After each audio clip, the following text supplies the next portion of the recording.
Hello everyone, this is Vincenzo and welcome to a new episode of How to Improve at Chess. So this is going to be the third episode and we're going to analyze one of my games from when I was a 1300 rated player. So let's go to my games here, live games. And we go to the last page,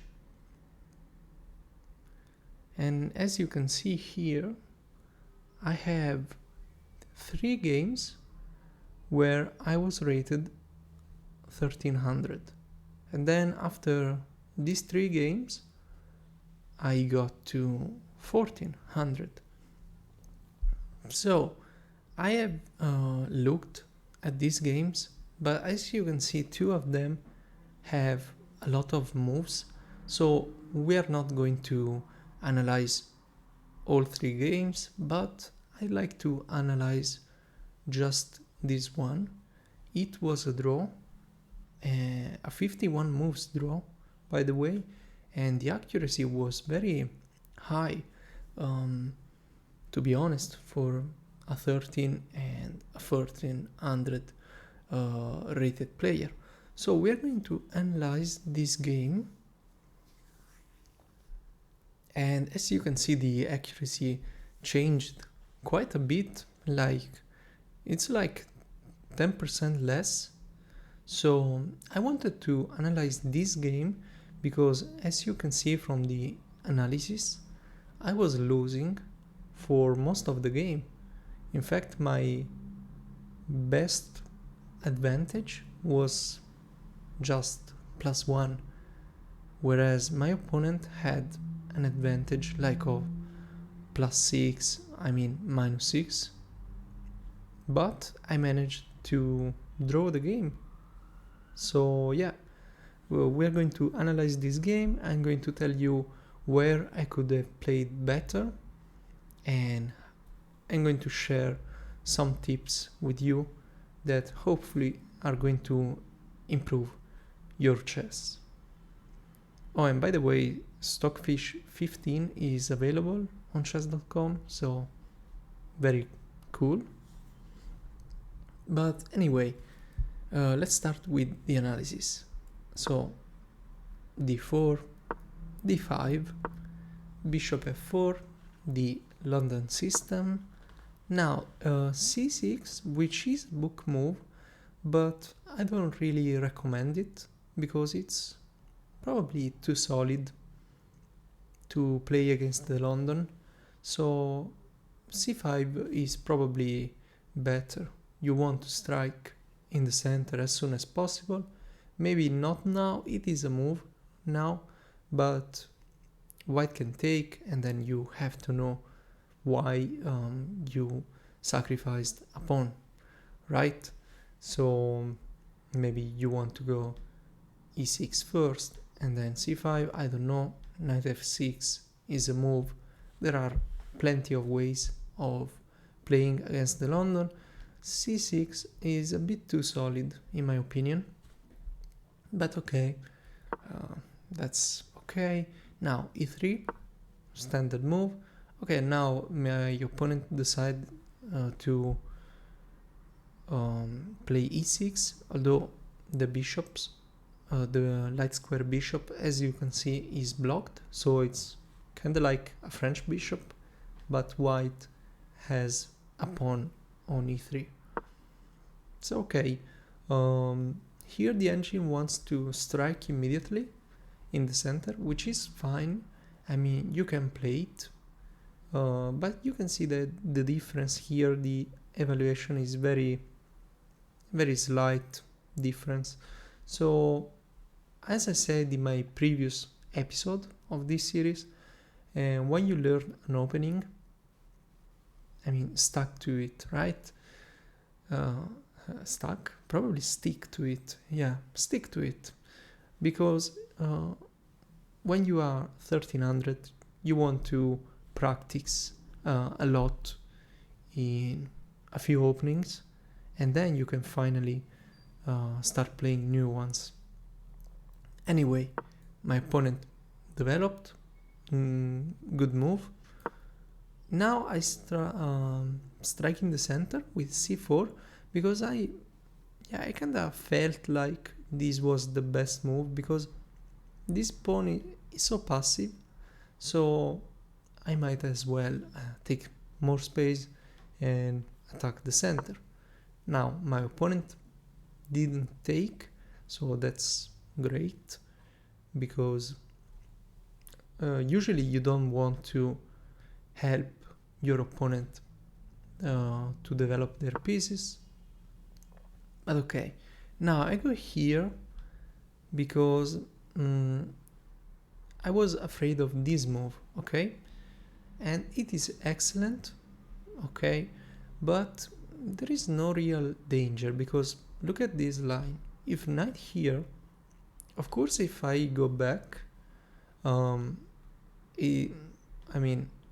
opponent is going to take my bishop and I lose my good bishop for a knight. So not very good. But I have this move, and if this, I can go back, and if this, you might have seen this tactic in one of my other videos. You can go here, take, looks like a sacrifice, but the queen is attacking the knight. So if they take, you take with check, by the way, because they attacked your bishop with the f pawn, and then you're going to win another pawn. So you're going to be up 2 pawns, and your opponent is going to have to move their king, and it's a winning position. So this is why this move was not really necessary. You should keep developing. So I can give you a tip here. Focus on development, especially in the opening. You have to develop your pieces. But okay, they give a check, and now I don't block like this because if I do, there is this move which is annoying, and then I have to go like here, right? And then they can take and damage my structure. Or can they play this move? Yes, they can even play this move, which is annoying. If I go back, they can push forward.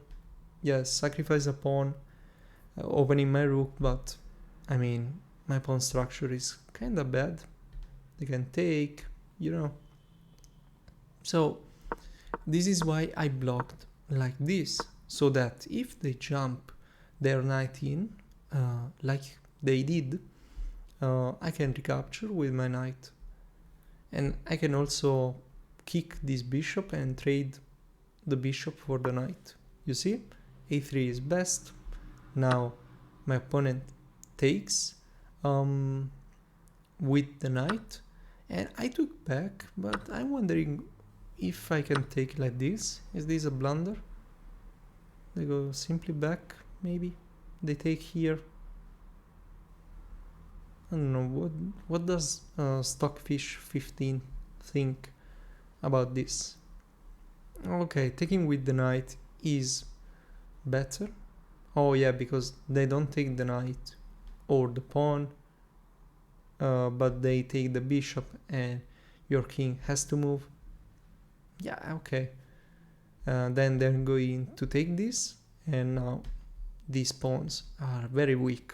So of course a bishop is better than a knight in most of the cases, but here you have to recapture with the knight. So my opponent step back with the bishop, and now I go here, which doesn't achieve anything because my opponent can just castle, although there are some tactics here, although it's the best move. Can I go here? Not really, because they simply go here. Yeah, here they defend, and now I have to move my bishop, you see? So that this looks good because You hope that your opponent is going to play something like this, although you take a passive rook for a good bishop, so I don't know if this exchange is good for you. Probably yes. I mean, it's material, but look at your my, in this case, development. You see, and in fact, taking the rook is not even the best move. You see? Yeah, and then you take the rook. First you trade, and then you take the rook. But okay, I said this in my previous episode. Don't play these one move threats, because usually they're not so good. So they castled. Oh, is this the line or the game? Oh, I played this. Oh, okay, this is what I played, and now I go here, and I'm immediately losing. But why? Oh yeah, I simply hang a pawn here, and they saw it. So, oh, and by the way, there is another attack, and the bishop is still defending. So, yeah, I go passive with my rook defending. Now I bring my knight in. Doesn't do anything. I'm losing here. It's minus 6.7. So, and my opponent gives a check. I take. Oh, and they take the bishop. Yeah, that's right. Now, I get a pawn to e5. But okay, I take more space, but this move is coming probably. They can simply take, and I mean, black is winning here. So I offer a queen trade, which is obviously a bad thing, because I'm going to lose another pawn. Now I'm down 3 pawns. This is defended, and now I take, because I simply don't know what to do. And now I see this tactic, which is nice, because it's like X-ray attack, but my opponent counter attacks on my queen side. So I take, and then I take. Now I'm feeling a little bit better, but not really here. I'm losing. I'm down 2 pawns. My opponent is quite active with this rook, and here, instead of going for counterplay, I went here, which is a decent move in my opinion, because if I had gone here, well, then check, I move, I lose this pawn, and my opponent is also defending this one. So this is horrible, although the engine says that it's a better position, but okay. So I went here, covering the check. Then my opponent went here, which is a strange move. Now I double my rooks on the e file, and now I put a rook here. They defend the pawn. You see, we are playing very passive, because in this sort of endgames where both sides have 2 rooks, you have to get your rooks active. If I had a rook here, that would be very scary, and if I had a rook here and it was white to move, it is checkmate in a few moves. See? Mate in 3. So yeah, you have to be active. Oh, and by the way, my opponent was also attacking this, so I went there. Now I take, and this is terrible because I have to step back. Now I go here, and now I played this move, which doesn't make any sense. I hope this was a mouse slip, but not really, because how could I mouse slip my... I mean, if I wanted to play this, I don't think. Oh yeah, I think I know why I played this, because I wanted to play this, but if I play this now, then my opponent can take with check. So I believe I can run. Yeah, I lose more pawns. Oh wait, this is a blunder for black because of the mating 3. So yeah, always be careful when you are up a lot of material but your opponent is active. You always have to be careful, okay? But okay, I played this king move and now I played this, and it is a draw now, because now black has to move this rook to not get mated, and I did, and now I took here because I wanted to deliver checkmate actually, but they can deliver some checks too. So I went here. Now obviously you have to play this move, otherwise if I get here I'm probably safe from checks on this square, and I'm going to deliver checkmate, so very unpleasant. Okay, now I want to deliver checkmate anyway, but there is a problem. My opponent can trade rooks and I have won a pawn. Okay, I won another pawn now. Actually now I am up a pawn, but I'm going to lose this one, and after we trade it is a draw, because we get in this position where if I had gone here, well, my pawn cannot step up the board, and if I push my pawn I can go here, my opponent goes here, I can move my pawn, they go back, it's stalemate, so it's a draw. So yeah, obviously as you can see my opponent was rated 1400, almost 1500, but you have to know your endgames. If you don't know these basic endgames and you play, I don't know, let's say I gone here, can black throw away this game? Well, probably. Maybe they give a check. Now I take pawn. It's still a draw apparently, but this is much more difficult to draw, and if they give another check, now I want to trade rooks with you.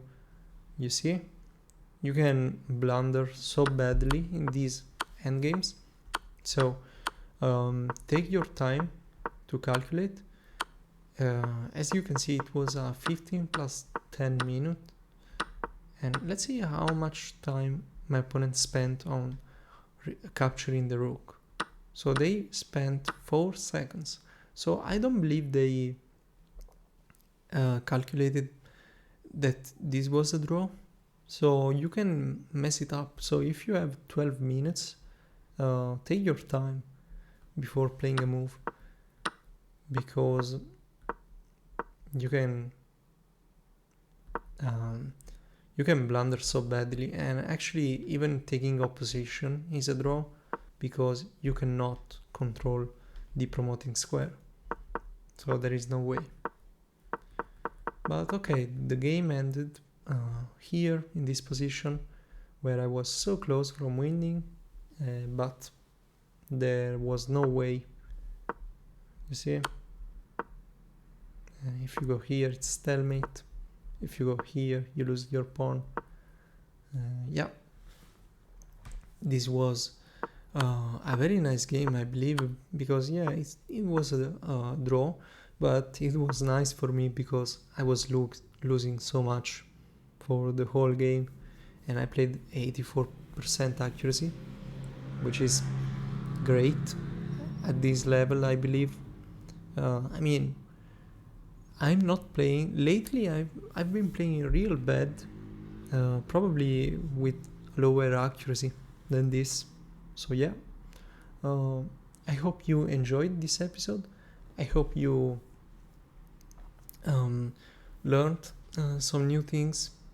If you are around 1300, 1400, well, to sum up this video, I can tell you, don't make one move threats, because usually they're only going to help your opponent to develop or to get a good position. Don't play instantly. Take your time. Always take your time. Even in even in a blitz game, take your time.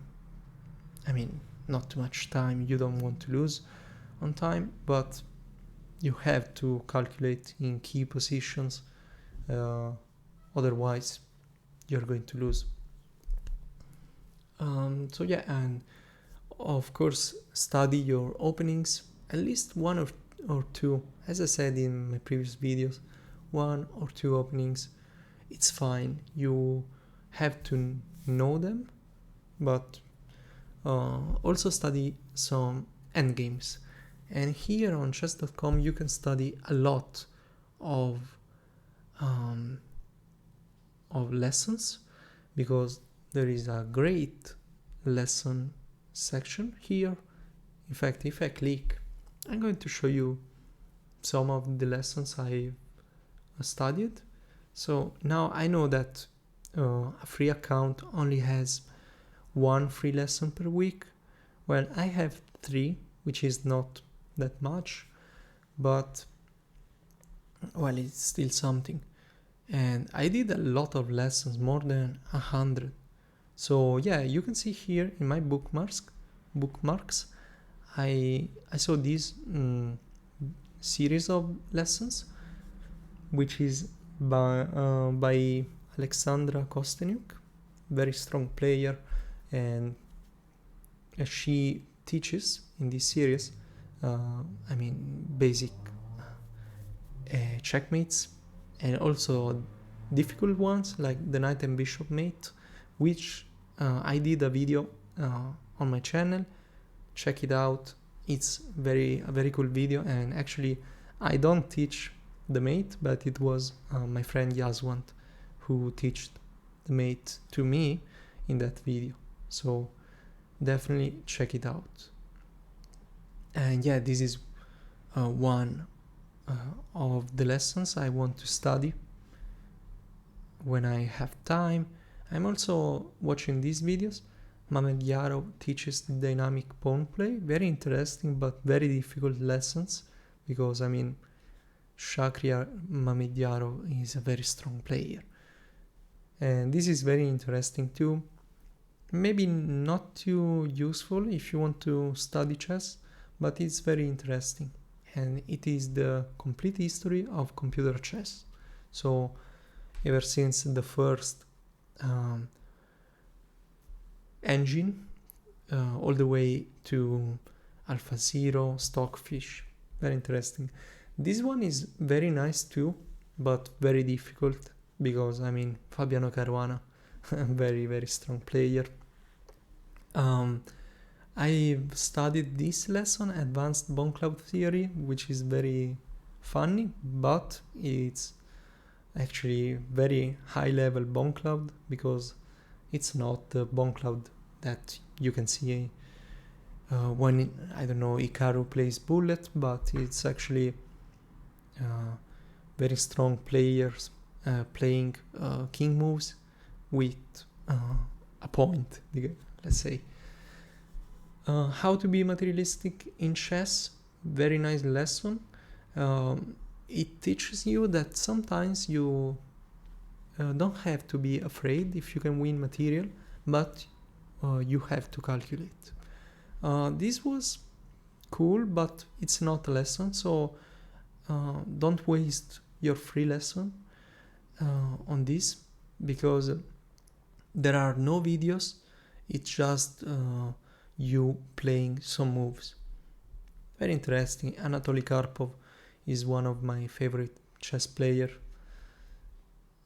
So yeah, you can see here tips and tricks of the London system.